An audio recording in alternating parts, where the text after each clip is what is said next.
आज मला वाटते कोकणातील 95% तरुण हा गावातून शहरात स्थलांतरित झालेला आहे आणि मला तिथेच मोठी गोष्ट आहे. त्याच्यामुळेच ही जी कोकणातली भात शेती आहे किंवा अजून इतर शेती आहेत त्या केल्या जात नाही.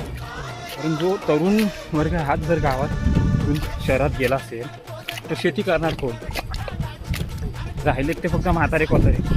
आता वयानुसार त्यांना शेती करणे मुश्किल होतं. तर बघा मलाच मीच आलो आहे मुंबईहून इकडे, तर मलाच आता थोडं 10-12 पोतल्या घेऊन गेलो त्याच्या, तर मला दम लागतो. तर त्या म्हाताऱ्यांचा काय? त्यामुळे तरुणांनी लक्ष दिलं पाहिजे.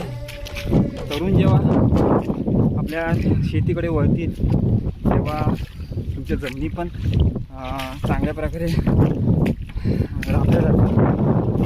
मशागत होईल शेतीची, शेती टिकेल त्यानंतर तुम्हाला आवड निर्माण होईल.